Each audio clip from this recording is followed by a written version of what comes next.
Hi ಸ್ನೇಹಿತರೆ, ನಮಸ್ಕಾರ ಎಲ್ಲರೂ ಹೇಗಿದ್ದೀರಾ? ಎಲ್ಲರೂ ಚೆನ್ನಾಗಿದ್ದೀರಾ? ಹಾಂ. ಸೊ ನೋಡಿ ಸ್ನೇಹಿತರೆ, ಸುಮಾರು ಒಂದು 5 ರಿಂದ 6 ವರ್ಷ ಆದಮೇಲೆ ಮತ್ತೆ ಇವಾಗ ಸಾರಿಗೆ ಇಲಾಖೆಯಲ್ಲಿ ನೇಮಕಾತಿಗಳು ಪ್ರಾರಂಭ ಆಗಿದೆ. ಇಷ್ಟು ದಿನ ಎಲ್ಲ ನಮ್ಮದು ಏನು ಹಳೆ ನೇಮಕಾತಿಗಳು ಇದ್ದೀವಲ್ಲ ಅವೆಲ್ಲ ಕೂಡ ಕಂಪ್ಲೀಟ್ ಆದವು.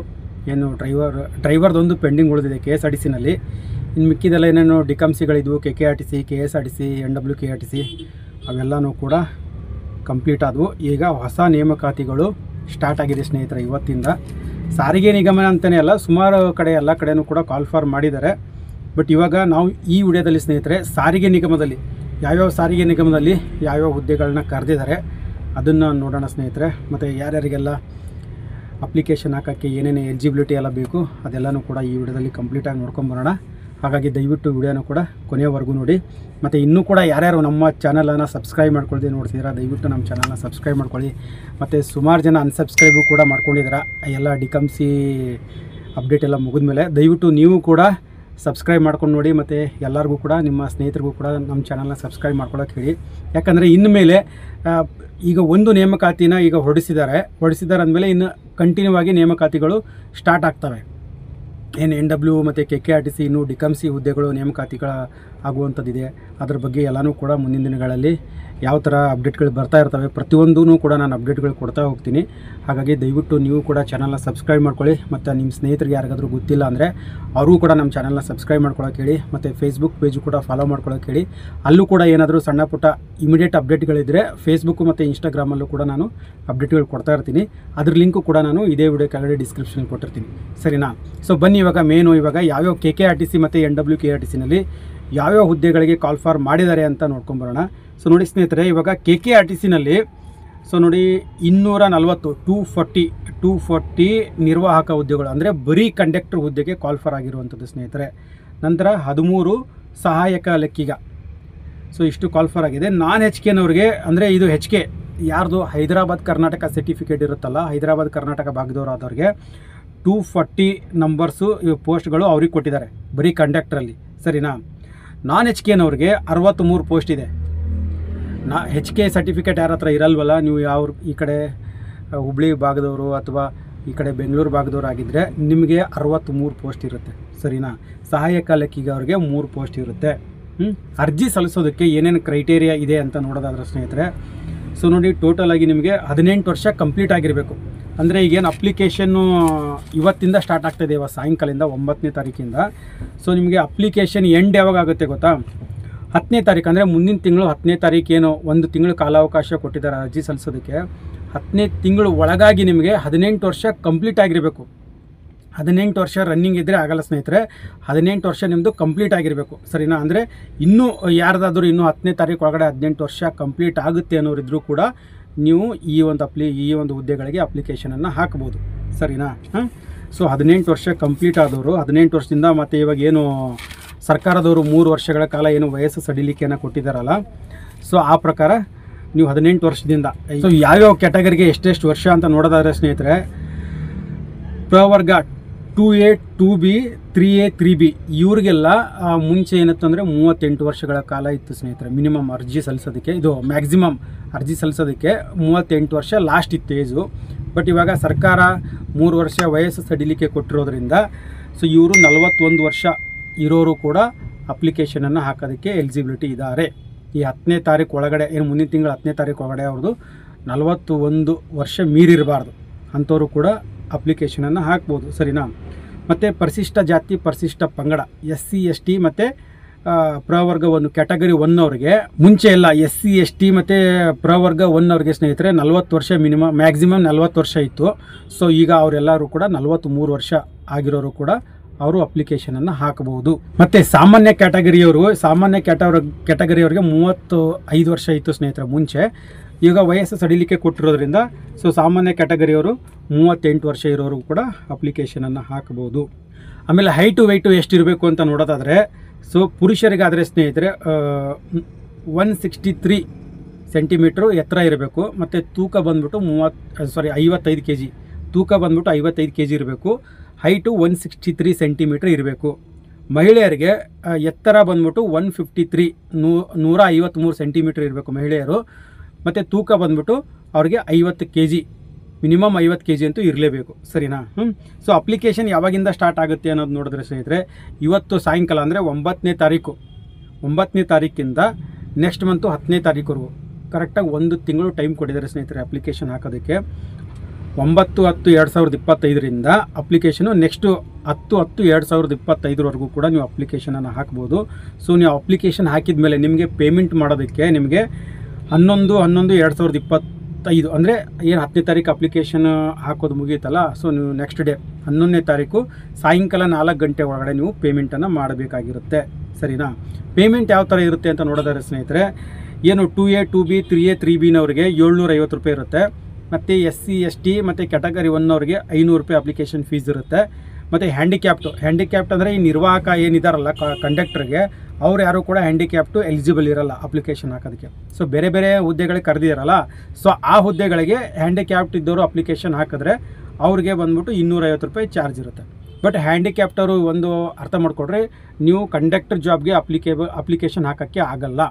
ಬೇರೆ ಬೇರೆ ಹುದ್ದೆಗಳಿಗೆಲ್ಲ ಕರೆದಿರಲ್ಲ, ಅವ್ರಿಗೆ ಬೇಕಾದರೆ ಆ ಹುದ್ದೆಗಳಿಗೆ ಬೇಕಾದರೆ ನೀವು ಅಪ್ಲಿಕೇಶನನ್ನು ಹಾಕೋಬೋದು, ಸರಿನಾ? ಮತ್ತು ಸ್ನೇಹಿತರೆ, ಈ ಒಂದು ನಿರ್ವಾಹಕ ಹುದ್ದೆಗಳೇನು ಕರೆದಿದ್ದಾರೆ KKRTCನಲ್ಲಿ, ಇದಕ್ಕೆ ಎಜುಕೇಷನ್ ಏನಿರಬೇಕು? ಯಾಕಂದರೆ ಸುಮಾರು ಜನ ನಮ್ಮ ಅಭ್ಯರ್ಥಿಗಳು ಕಾಯ್ತಾ ಇದ್ದಿದ್ದು SSLC ಮೇಲೆ ಏನಾದರೂ ಕರೀತಾರೆ ಅಂತ.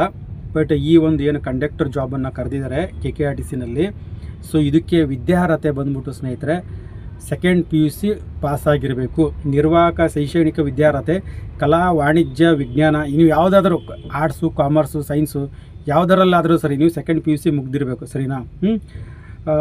ಸೆಕೆಂಡ್ PUC ಪರೀಕ್ಷೆಯಲ್ಲಿ ಉತ್ತೀರ್ಣರಾಗತಕ್ಕದ್ದು, ಅಥವಾ 10+2 ಅಂದರೆ ಅದೇ ಸೆಕೆಂಡ್ PUCನೇ ಬರುತ್ತೆ. CBSE ಮತ್ತು ICSE ರಲ್ಲಿ ಉತ್ತೀರ್ಣರಾಗಿರತಕ್ಕದ್ದು, ಅಥವಾ ತತ್ಸಮಾನ ವಿದ್ಯಾರ್ಹತೆ ಅಂದರೆ ತಾಂತ್ರಿಕ ಶಿಕ್ಷಣ ಇಲಾಖೆಯಿಂದ 3 ವರ್ಷಗಳ ಡಿಪ್ಲೊಮಾ ನೋಡಿ, ಡಿಪ್ಲೊಮಾ ಅದರದ್ದು ಕೂಡ ನೀವು ಅಪ್ಲಿಕೇಶನನ್ನು ಹಾಕ್ಬೋದು. ಡಿಪ್ಲೊಮಾ ಉತ್ತೀರ್ಣರಾಗಿರತಕ್ಕದ್ದು, ಸೊ ಡಿಪ್ಲೊಮಾ ಅದರಿಗೂ ಕೂಡ ಅಪ್ಲಿಕೇಶನನ್ನು ಹಾಕೋದಕ್ಕೆ ಎಲಿಜಿಬಿಲಿಟಿ ಇರುತ್ತೆ. ಸೊ ಇಷ್ಟಿದೆ ಸ್ನೇಹಿತರೆ. ಆಮೇಲೆ ಸುಮಾರು ಜನ ನಮಗೂ ಕೂಡ ಮುಂಚೆನೂ ಹೇಳಿದರು, ಅಂದರೆ NWKRTCದು ಕೂಡ ಬರೀ ಕಂಡಕ್ಟರ್ಗೆ ಜಾಬ್ಗೆ ಕಾಲ್ಫಾರ್ ಆಗುತ್ತೆ ಅಂತ ಸುಮಾರು ಜನ ಹುಡುಗರು ಕೂಡ ಫೋನ್ ಮಾಡಿ ಹೇಳ್ತಾಯಿದ್ರು. ಸರ್ ಇಲ್ಲ, ಅದು ಡಿಕಮ್ಸಿ ಇರೋದನ್ನು ಚೇಂಜ್ ಆಗಿ ಬರೀ ಸೀನೇ ತಗೋತಾರೆ ಅಂತ ಹೇಳಿದ್ದಾರೆ ಸರ್ ಅಂತ ನಮಗೂ ಕೂಡ ಸುಮಾರು ಜನ ಹೇಳ್ತಿದ್ರು.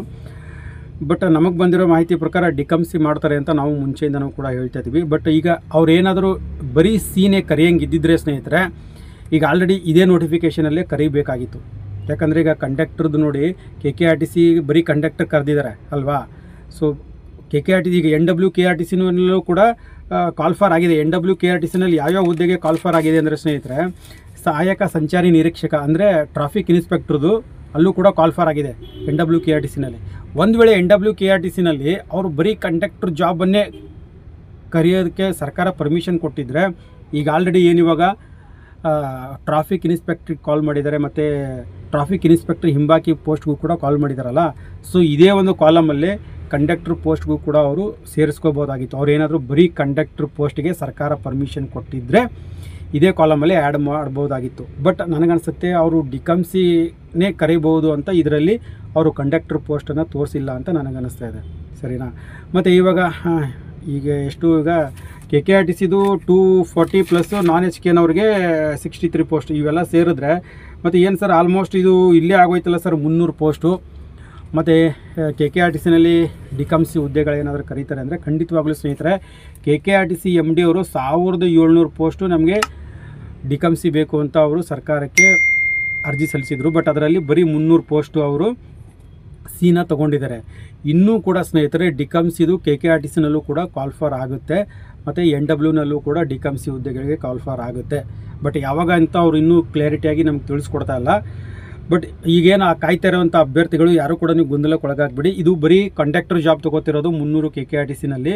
ಇದು ಸೆಕೆಂಡ್ PU ಮೇಲೆ. ಇದಕ್ಕೆ ಯಾವುದೇ ರೀತಿಯಾಗಲಿ ಟ್ರ್ಯಾಕ್ ಟೆಸ್ಟು ಆ ಥರ ಏನೂ ಇರಲ್ಲ. ಅವ್ರು ಎಕ್ಸಾಮ್ ಬರೆದ್ಬಿಟ್ಟು ಅದರಲ್ಲಿ ಪಾಸ್ ಆದರೆ, ಅಂದರೆ 25% ಅವ್ರದ್ದೇನು ಸೆಕೆಂಡ್ PUC ಪರ್ಸೆಂಟೇಜ್ ಇರುತ್ತಲ್ಲ ಅದನ್ನು ತೊಗೋತಾರೆ. ಮತ್ತು ಇವಾಗೇನು CET ಎಕ್ಸಾಮ್ ಇಡ್ತಾರಲ್ಲ ಅದ್ರ ಮೇಲೆ ಏನು ಮಾರ್ಕ್ಸ್ ತೊಗೊಂಡಿರ್ತಾರೆ ಅದೆಲ್ಲನೂ ಕೂಡ ಮ್ಯಾಚ್ ಮಾಡಿಕೊಂಡು ಯಾರ್ದು ಎಲಿಜಿಬಿಲಿಟಿಯಲ್ಲಿ ಬರ್ತಾರೆ ಅವ್ರಿಗೆ ಸೆಲೆಕ್ಷನ್ ಮಾಡ್ಕೊಳ್ಳೋವಂಥ ಒಂದು ಇದು ಇರುತ್ತೆ. ಬಟ್ ಇದಕ್ಕೆ ಯಾವುದೇ ರೀತಿಯಾಗಲಿ ಟ್ರ್ಯಾಕ್ ಟೆಸ್ಟು, ನಾವು ಗಾಡಿ ಓಡಿಸಿ ತೋರಿಸ್ಬೇಕು, ಆ ಥರ ಎಲ್ಲ ಯಾವುದು ಕೂಡ ಇದಕ್ಕಿರಲ್ಲ. ಅದೆಲ್ಲನೂ ಕೂಡ ಡಿಕಮ್ಸಿ ಹುದ್ದೆಗಳಿಗೆ ಕಾಲ್ ಫಾರ್ ಮಾಡಿದಾಗ ಮಾತ್ರ. ಬಟ್ ನಮಗನ್ನಿಸ್ತಾ ಇದೆ ಎಲ್ಲೋ ಇವರು NWKRTCನವರು ಬರೀ ಸಿಗೆ ಮಾಡಂಗಿದ್ದಿದ್ರೆ ಇದರಲ್ಲೇ ತೊಗೋಬೋದಾಗಿತ್ತು. ಬಟ್ ಬರೀ ಸಿಗೆ ಇದರಲ್ಲಿ ತೊಗೊಳ್ಳದೇ ಇರೋದ್ರಿಂದ ನಮಗೂ ಎಲ್ಲೋ ಒಂದು ಡೌಟ್ ಬರ್ತಾಯಿದೆ, ನಮಗೂ ಎಲ್ಲೋ ಒಂದು ಅನುಮಾನ ಬರ್ತಾಯಿದೆ. ಅಂದರೆ ಇದು ಯಾರೂ ಕೂಡ ಅಫಿಷಿಯಲ್ ಆಗಿ ನಮಗೆ ಮಾಹಿತಿ ಕೊಟ್ಟಿಲ್ಲ. ಬಟ್ ನಮಗೆ ಅನುಮಾನ ಬರ್ತಾರೋ ಪ್ರಕಾರ ಏನಪ್ಪ ಅಂತಂದರೆ ಮೋಸ್ಟ್ಲಿ ಅವರು ಡಿಕಮ್ಸಿ ಹುದ್ದೆಗಳಿಗೆ ಕಾಲ್ ಫಾರ್ ಮಾಡಬೇಕಾಗಿರೋದ್ರಿಂದ ಇದರಲ್ಲಿ ಸೇರಿಸ್ಕೊಂಡಿಲ್ಲ ಅಂತ ನನಗೆ ಅನ್ನಿಸ್ತಾ ಇದೆ ಪರ್ಸ್ನಲ್ ಆಗಿ. ಹಾಗಾಗಿ ಮುಂದಿನ ದಿನಗಳಲ್ಲಿ NWKRTCನಲ್ಲೂ ಕೂಡ ಡಿಕಮ್ಸಿ ಹುದ್ದೆಗಳಿಗೆ ಕಾಲ್ ಫಾರ್ ಆಗ್ಬೋದು. ಮತ್ತು KKRTCನಲ್ಲೂ ಕೂಡ ಮಿಕ್ಕುಳಿದುವಂಥ ಪೋಸ್ಟ್ಗಳು ಕೂಡ ಡಿಕಮ್ಸಿಗೆ ಕಾಲ್ ಫಾರ್ ಆಗುವಂಥ ಸಾಧ್ಯತೆ ಇದೆ. ಸ್ನೇಹಿತರೆ, ಈಗ ಒಂದಂತೂ ಈಗ ಕ್ಲಿಯರ್ ಆಯಿತು, ವಯಸ್ಸು ಸಡಿಲಿಕೆ ಕೊಟ್ಟ ಮೇಲೆ ಯಾವ್ಯಾವ ಕ್ಯಾಟಗರಿಗೆ ಎಷ್ಟೆಷ್ಟು ಏಜು ಅಂತ ಸೀಮಿತ ಮಾಡಿದಾರಲ್ಲ. ಸೊ ನಾವು ಕೂಡ ಕಾಯ್ತಾ ಇದ್ವಿ ಯಾವುದನ್ನ ಒಂದು ಕಾಲ್ ಫಾರ್ ಆದರೆ ಕಂಟಿನ್ಯೂ ಆಗಿ ಇನ್ನು ಕಾಲ್ ಫಾರ್ಗಳಾಗುತ್ತೆ ಅಂತ. ಬಟ್ ಇವಾಗ ಬರೀ ನಿರ್ವಾಹಕ ಹುದ್ದೆಗಳಿಗೆ ಕಾಲ್ ಫಾರ್ ಆಗಿದೆ. ಸೊ ಮುಂದಿನ ದಿನಗಳಲ್ಲಿ ಡಿಕಮ್ಸಿ ಹುದ್ದೆಗಳಿಗೂ ಕೂಡ ಕಾಲ್ ಫಾರ್ ಆಗುತ್ತೆ. ಮತ್ತು ಇನ್ನೂ ಸುಮಾರು ಜನ KSRTC ಡಿ ಪೋಸ್ಟ್ಗಳಿಗೆ ಏನಾಯಿತು ಸರ್ ಅಂತ ಸುಮಾರು ಜನ ಕೇಳ್ತಿದ್ರಿ. ಸೊ ನೋಡಿ ಸ್ನೇಹಿತರೆ, ಡಿ ಪೋಸ್ಟ್ಗಳು ನಾವು ಕೂಡ ಸುಮಾರು ಜನರ ಹತ್ರ ವಿಚಾರಿಸಿದ್ವಿ. ನಮಗೆ ಗೊತ್ತಿರೋವಂಥವ್ರು ಮತ್ತು ಇಲಾಖೆಯಲ್ಲಿರುವಂಥವ್ರು, ನಾವು ಸುಮ್ಮನೆ ಅವ್ರ ಜೊತೆ ಮಾತಾಡ್ತಾ ಇದ್ದಾಗ, ಡಿಸ್ಕಷನ್ ಮಾಡ್ತಾ ಇದ್ದಾಗ ಏನು ಹೇಳ್ತಿದ್ರು ಅಂದರೆ, ನೋಡಿ ನಿಮಗೆ ಡಿ ಪೋಸ್ಟು 2027ಕ್ಕೆ ತಗೊಳ್ಳುವಂಥ ಸಾಧ್ಯತೆ ಇದೆ. ಸದ್ಯಕ್ಕೆ ಸರ್ಕಾರದಲ್ಲಿ ದುಡ್ಡು ಇಲ್ಲದೇ ಇರೋ ಕಾರಣಕ್ಕೆ ಅವರು ಹಳೇದೆಲ್ಲನೂ ಕೂಡ ಈ ಕಮ್ಮಿ ಮಾಡಿಬಿಟ್ಟು ತೊಗೊಂಡಿದ್ದಾರೆ. ಮತ್ತು ಇರುವಂಥ ಡಿ ಪೋಸ್ಟು ಕೂಡ ಪೆಂಡಿಂಗ್ ಇಟ್ಟಿದ್ದಾರೆ, ಸೆಕ್ಯೂರಿಟಿ ಗಾರ್ಡ್ದು ಕೂಡ ಪೆಂಡಿಂಗ್ ಇಟ್ಟಿದ್ದಾರೆ. ಇವೆಲ್ಲನೂ ಕೂಡ 2028 ಮಾರ್ಚಲ್ಲಿ ಮತ್ತೆ ವಿಧಾನಸಭೆ ಎಲೆಕ್ಷನ್ ಬರುತ್ತೆ. ಸೊ ಮಾರ್ಚಲ್ಲಿ ವಿಧಾನಸಭಾ ಎಲೆಕ್ಷನ್ ಬರಬೇಕಾದ್ರೆ 2027ರಲ್ಲಿ ಏನೇನು ಪೆಂಡಿಂಗ್ಗಳಿದ್ವಲ್ಲ ಎಲ್ಲ ಪೋಸ್ಟು ಕೂಡ ಫಿಲ್ ಮಾಡ್ಕೋತಾರೆ.